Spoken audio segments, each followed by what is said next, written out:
और बड़ी खबर का रुख करेंगे यूपी के मदरसों के सर्वे पर। अब जमीयत ने सवाल उठाए हैं, कहा कि आज मदरसों को गलत निगाह से देखा जा रहा है, हमें अंडरस्टैंड करिए, मिसअंडरस्टैंड नहीं, सरकार को जबरदस्ती नहीं करनी चाहिए। ये मदनी ने कहा है, सही काम गलत ढंग से नहीं होना चाहिए। तो अब ये एक मीटिंग और जिसमें ये कहा गया है, सर्वे पर जमीयत ने अब सवाल उठाए हैं, कहा है हमें अंडरस्टैंड करिए, मिसअंडरस्टैंड नहीं करिए। आज मदरसों को गलत निगाह से देखा जा रहा है। प्रभाकर मेरे साथ जुड़े हुए, प्रभाकर मिश्रा। प्रभाकर, हमें अंडरस्टैंड करिए, मिसअंडरस्टैंड नहीं, ये कहा है जमीयत ने।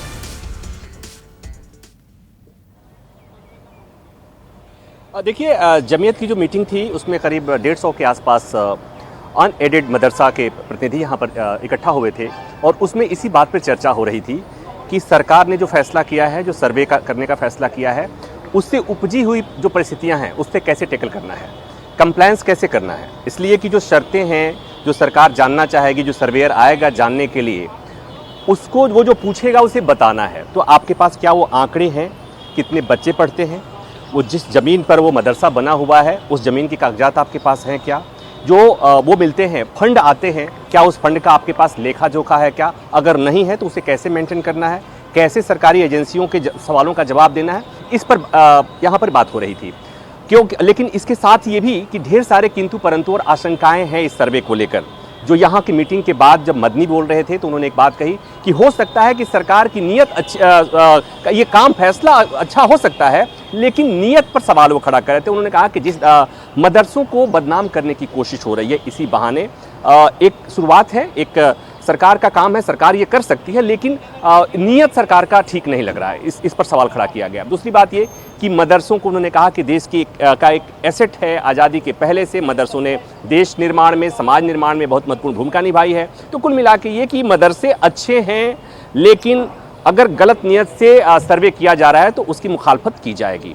बात यही फिर क्या विरोध किया जाएगा या जो सर्वेयर होंगे, सर्वे करने वाली एजेंसी आएगी, उसे सपोर्ट किया जाएगा। तो ये कहा गया कि अगर सर्वे में कानून सम्मत सर्वे हो रहा है, कानून के प्रावधानों का पालन हो रहा है, तो उसमें सहयोग किया जाएगा। लेकिन अगर कुछ भी ऐसा होगा जो गैर कानूनी होगा, जो नियम के मुताबिक नहीं होगा, तो इसका विरोध भी किया जाएगा और विरोध बड़े पैमाने पर होगा। ये भी बातें की गई।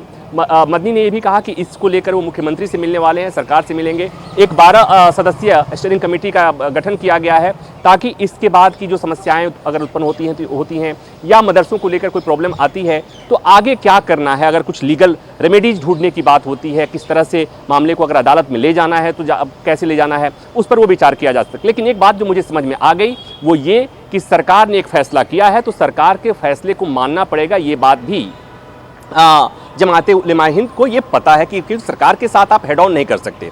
उनको ये पता है कि सरकार को अधिकार है, अख्तियार है कि सरकार इस तरह का सर्वे कर सकती है, और अगर आप हेड ऑन करते हैं तो उन्हें पता है कि सरकार के पास इतनी एजेंसियां हैं, सरकार के पास इतने किंतु परंतु के नियम हो सकते हैं कि उस पर खरा उतरना किसी मदरसे के बस के नहीं है। तो कम से कम मदरसों को नुकसान हो, सरकार की शर्तों को कितना अधिक ढंग से पालन किया जा सके, इस पर रणनीति बनाने के लिए मीटिंग थी। आगे इसी के हिसाब से काम करना है, इसके लिए स्टीयरिंग कमेटी बनाई गई है। लेकिन एक बात ये भी कहा गया कि सरकार मिसअंडरस्टैंड ना करे। नमस्कार, मैं हूं मानक गुप्ता। अगर आपको हमारा ये वीडियो पसंद आया हो तो इसे लाइक और शेयर जरूर करें, और हाँ, हमें सब्सक्राइब और फॉलो करना ना भूलें ताकि आप देश और दुनिया की कोई खबर मिस ना करें। तो जुड़े रहिए हमारे साथ और देखते रहिए News 24।